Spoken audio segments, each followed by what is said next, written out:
तो हेलो बच्चों, कैसे हो आप लोग। आई होप कि आप लोग अच्छे होंगे और अच्छे से पढ़ाई कर रहे होंगे। जैसे कि आप जानते हैं कि मोस्ट इंपोर्टेंट सीरीज लेके आए हुए हैं, जिसमें से हम आज अगला जो टॉपिक चलाएंगे मोस्ट इंपोर्टेंट वाला, वो अननोन पीरियड होगा। ये अननोन पीरियड होता क्या है, इसके बारे में थोड़ा डिटेल से नॉलेज लेंगे। पहले पढ़ते हैं क्या है ये अननोन पीरियड। इसमें क्या करते हैं बेटा, दो कुंडलियाँ लेते हैं। दो कुंडलियाँ एक दूसरे को पास पास रखते हैं, दोनों कुंडलियों को। और क्या करते हैं, दूसरी कुंडली में बेटा, जो एक कुंडली है मतलब किसी एक कुंडली में हम क्या करेंगे, एक धारा नियंत्रक लगा लेते हैं, बैटरी लगा लेते हैं और एक कुंजी होती है। ठीक है, तो कुंजी को जैसे ऑन करेंगे तो बैटरी से धारा प्रवाहित होगी। बेटा यहाँ से धारा निकलेगी, मैंने मान लिया यहाँ से जो धारा निकल रही है वो क्या है, I1 है। ठीक है, यहाँ से जो धारा निकलेगी वो क्या है, I1 है। अब क्या करेंगे हम बेटा, जो कुंडली है ना, ये किसी एक कुंडली में ये जो धारा बह रही है, इस कुंडली में धारा जो बह रही है, इस धारा के मान में धारा नियंत्रक की सहायता से धारा के मान में क्या करेंगे, हम परिवर्तन करेंगे। तो धारा के मान में परिवर्तन करने से ये जो पास में रखी कुंडली है ना, इस कुंडली में एक धारामापी लगा देते हैं। तो क्या होंगे, इस कुंडली में जो पास में रखी कुंडली है उसके बद्ध चुंबकीय फ्लक्स में क्या होगा, परिवर्तन होगा। अब बद्ध चुंबकीय फ्लक्स में परिवर्तन होगा तो बेटा ये वाली जो सेकंड वाली जो कुंडली है, इसमें क्या होगा, बद्ध चुंबकीय फ्लक्स में परिवर्तन होने से एक प्रेरित विद्युत वाहक बल उत्पन्न हो जाता है। ठीक है, तो यह पूरी परिघटना ही क्या कहलाती है बेटा, अन्योन प्रेरण कहलाती है। तो हम क्या समझे अभी तक, इससे क्या समझे कि जब दो कुंडली हो, कुंडलियों को पास पास रखें और उसमें से किसी एक कुंडली के बद्ध, जब किसी एक कुंडली में धारा के मान में क्या करें, परिवर्तन करें किसी एक कुंडली के। तो जब एक कुंडली के धारा के मान में परिवर्तन करेंगे तो उसके पास रखी दूसरी कुंडली में बद्ध चुंबकीय फ्लक्स में क्या होने लगता है, परिवर्तन होने लगता है, जिससे क्या होगा, द्वितीय कुंडली में एक प्रेरित विद्युत वाहक बल उत्पन्न हो जाता है। यह परिघटना ही क्या कहलाती है, अन्योन प्रेरण कहलाती है। तो लिखेंगे बेटा इसके बारे में थोड़ा सा, क्या लिखेंगे इसमें,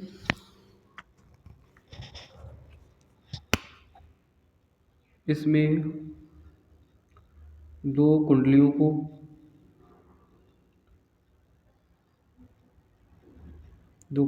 को क्या रखते हैं, पास पास रखते हैं, पास पास रखते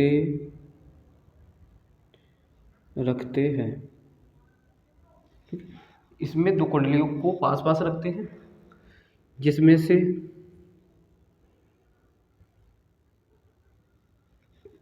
किसी एक कुंडली, जैसे ये वाली कुंडली मान लेते हैं, जिसमें से किसी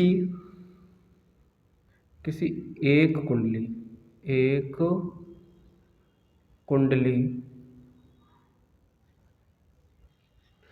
के मान में परिवर्तन करते हैं। ठीक है, तो क्या होगा, इसके जो पास, इस वाली कुंडली के पास जो कुंडली रखी होगी, तो जो कुंडली पास रखी होती है, कुंडली पास रखी होती है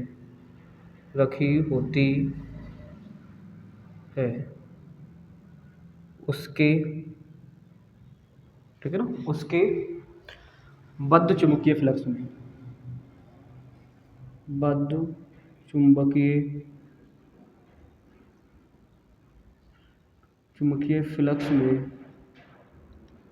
क्या हो जाता है बेटा, परिवर्तन होता है। बद्ध चुंबकीय फ्लक्स में, इस वाली कुंडली के बद्ध चुंबकीय फ्लक्स में परिवर्तन होता है, जिससे उसमें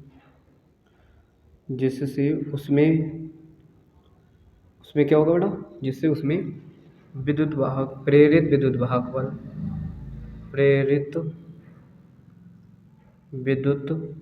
वाहक बल उत्पन्न हो जाता है।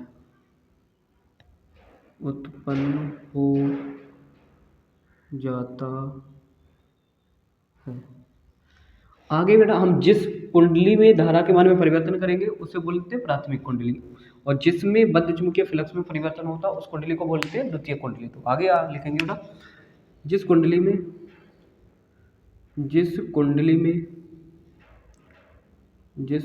में धारा के मान में परिवर्तन करते हैं, परिवर्तन करते हैं उसे क्या कहते हैं? प्राथमिक कुंडली कहते हैं। प्राथमिक कुंडली कहते हैं। तथा जिसमें क्या होगा? तो जिसमें मतलब इस वाली कुंडली के बाद चुंबकीय फ्लक्स में परिवर्तन होता है, तो जिसमें प्रेरित विद्युत वाहक बल उत्पन्न होता है। प्रेरित विद्युत वाहक बल उत्पन्न होता है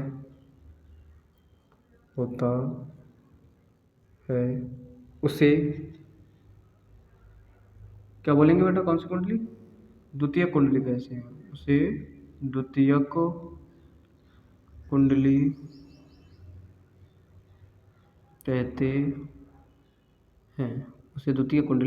कहते हैं। ठीक है, तो आपको बात समझ में आई? क्या करेंगे, इसमें दो कुंडलियाँ लगेंगी, पास पास रखेंगे, तो किसी एक कुंडली के मान में क्या करेंगे, किसी एक कुंडली में जो धारा प्रवाहित कर रहे हैं उसके मान में हम क्या करें? परिवर्तन करें। किसकी सहायता से? धारा नियंत्रक की सहायता से अगर परिवर्तन करें तो उसके पास रखे दूसरी कुंडली में क्या होता है बेटा? बद्ध चुंबकीय फ्लक्स में परिवर्तन होता है, जिसको हम माप कैसे सकते हैं कि इसके बद्ध चुंबकीय फ्लक्स में परिवर्तन होता है, तो यहाँ पे लगा हुआ था धारामापी, इसमें रीडिंग ली जाती है। ठीक है, ये बताता है कि बद्ध चुंबकीय फ्लक्स में परिवर्तन होता है, जिससे क्या होता है? एक प्रेरित विद्युत वाहक बल उत्पन्न हो जाता है, जो धारामापी ही बताता है। ठीक है, तो इस प्रकार से जिसमें परिवर्तन किया धारा के मान में उसे प्राथमिक कुंडली बोलेंगे, और जिसमें बद्ध प्रेरित विद्युत वाहक बल उत्पन्न होता है उसे क्या बोलते हैं बेटा? उसे बोलते हैं द्वितीयक कुंडली। ठीक है, तो धारा किस तरीके से जाती है? इस तरीके से जाएगी, इस तरीके से, फिर इससे निकलती है इस तरीके से, और इस तरीके से चलती है। ठीक है, तो इस थोड़ा सा लिख लीजिए बेटा इसके बारे में, स्क्रीनशॉट लीजिए। आई होप कि स्क्रीनशॉट ले लिया होगा आप लोगों ने।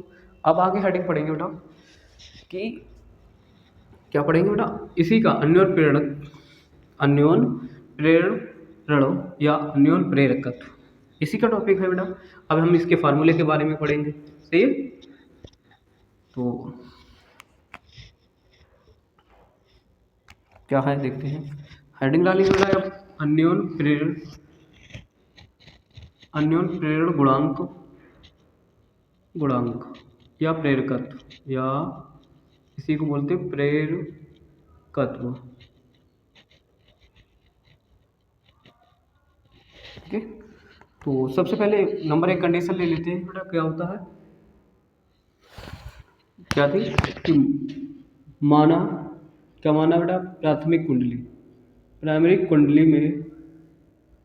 कुंडली में I1 परिवर्तित धारा प्रवाहित करते हैं। I1 परिवर्तित धारा प्रवाहित करते हैं। ठीक है ना, प्रवाहित करते हैं, तो क्या होगा बेटा?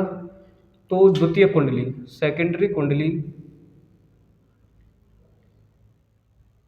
के प्रत्येक फेरे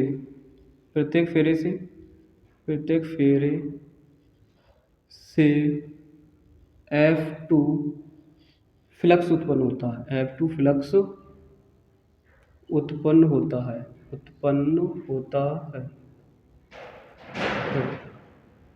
यदि मैं मान लेता हूँ सेकेंडरी कुंडली में क्या करें बेटा? सेकेंडरी जो कुंडली है, जो सेकेंडरी कुंडली रखी थी हमने, उस सेकेंडरी कुंडली में N2 फेरे हैं, तो कुल चुंबकीय फ्लक्स क्या हो जाएगा? चुंबकीय फ्लक्स N2 होगा। ठीक है, इतना हो जाएगा होगा। ठीक, और यह जो होगा वो जो N2 जो है बेटा, वो अनुक्रमानुपाती किसके होगा? I1 के। सही, N2 और Φ2 जो है वो किसके अनुक्रमानुपाती होने वाला है बेटा? वो प्राथमिक कुंडली में प्रवाहित धारा के अनुक्रमानुपाती होगा। तो कुल बद्ध चुंबकीय फ्लक्स जो कुंडली में द्वितीय वाली में उत्पन्न होगा वो किसके मान पर निर्भर करेगा? वो प्राथमिक कुंडली की प्रवाहित धारा के मान पर निर्भर करेगा। यहाँ से समानुपाती साइन हटा दे बेटा, तो क्या बनेगा? Φ2 बराबर बेटा, मैं नियतांक ले लेता हूँ Mi, तो बेटा यहाँ से अगर m का मान निकालें तो क्या बनेगा? N2 φ2 और I1। ठीक है, तो अन्योन्य प्रेरणा गुणांक का फार्मूला निकल के आता है, जहां हम लिखेंगे, जहां बेटा क्या है, जहां m एक नियतांक है बेटा, m एक नियतांक है, जिसे क्या बोलेंगे बेटे, जो m है ना, ये m, इस m को क्या बोलेंगे, जिसे अन्योन्य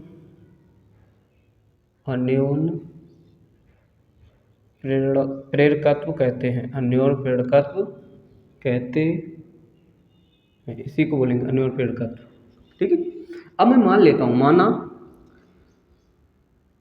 यहां से लिख लो, माना अगली कंडीशन में क्या है, अगर मैं क्या करूँ, मान लेता हूँ, क्या करा मैंने, माना कि जो I1 की जो वैल्यू है ना, ये I1 की वैल्यू बराबर 1 एम्पियर के है, तो क्या होगा, तो m होगा वो N2 और φ2 के बराबर हो जाने वाला है। ठीक है, इसका मतलब क्या हुआ कि जो अन्योन्य प्रेरणा होगा वो द्वितीय कुंडली के बद्ध चुंबकीय फ्लक्स के मान के बराबर होगा यदि प्राथमिक कुंडली में हम क्या करें, 1 एम्पियर की धारा प्रवाहित करें। ठीक है, तो माना यदि I1 बराबर 1 एम्पियर हो तो क्या होगा, m बराबर क्या हो जाएगा, N2 φ2 बटे का 1, तो ये होगा m बराबर N2 φ2 के बराबर होगा। इससे ये पता चल रहा है कि प्रेरकत्व प्रेरकत्व प्रेरकत्व द्वितीय कुंडली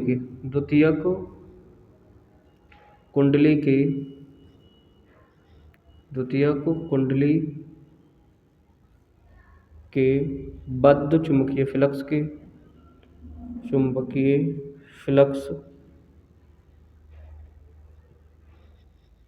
के बराबर होगा।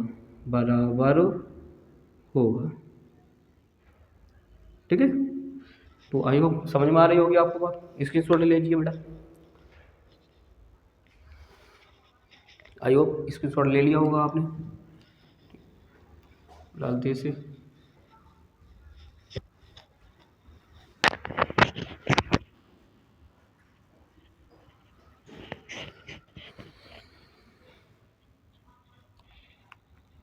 सेकंड पोजीशन है बेटा, अगर मान लिया मैंने प्राथमिक कुंडली में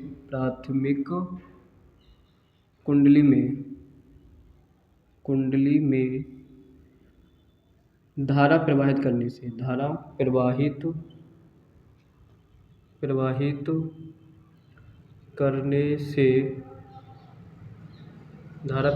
प्राथमिक कुंडली में क्या करें, धारा प्रवाहित करने से सेकेंडरी कुंडली में क्या हो जाए बेटा, E2 उत्पन्न होता है,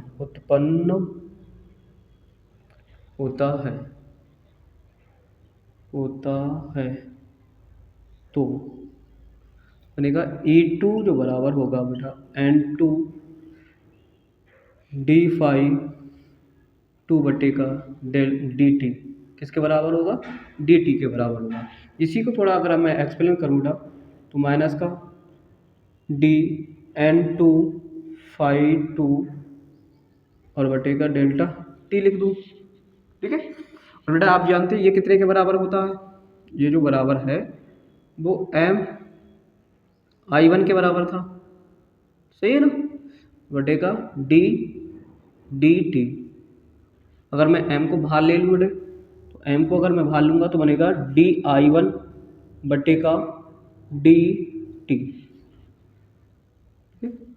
तो यहाँ से क्या बनेगा बेटा, अगर मैं m का मान निकाल तो ये जो है ऐसे लिख लो, m बराबर अगर मैं बात करूँ तो बनेगा बेटा यहाँ से E2 dt बटे का dI1। मतलब क्या हुआ जी, अन्योन्य प्रेरण गुणांक का जो फार्मूला है वो धारा और विद्युत वाहक बलों के किस में आ गया, पदों में आ गया। ठीक है, तो यहाँ से यही हो गया बेटा। अब क्या करेंगे, अब हम यहाँ से ये तो प्रेरित किसके पदों में निकल के आया, अन्योन्य प्रेरण गुणांक का फार्मूला प्रेरित विद्युत वाहक बल, धारा और समय के बीच के संबंध में निकल के आया है। अब मैं इसका लिखूंगा मात्रक, अन्योन्य प्रेरण का, इसका मात्रक जो होता है, इसका मात्रक की बात करें बेटा, इसका मात्रक हेनरी होता है, इसका मात्रक क्या होता है, हेनरी होता है। इसका जो मात्रक होता है वो क्या है, हेनरी होता है। ठीक है, तो ये भी बात इंपॉर्टेंट हो जाती है कि इसका मात्रक क्या है, तो हेनरी है। और इसको डिनोट किससे करते हैं, तो आप समझ सकते हैं कि इसको जो अन्योन प्रेरण गुणांक है उसको किससे डिनोट करते हैं, किसी एम से, कैपिटल वाले से। कैपिटल लिखो यहाँ पे, कैपिटल एम। ठीक, कि आई होप आपको सारी वीडियोस समझ में आई होगी मेरी। Thank you for watching my videos.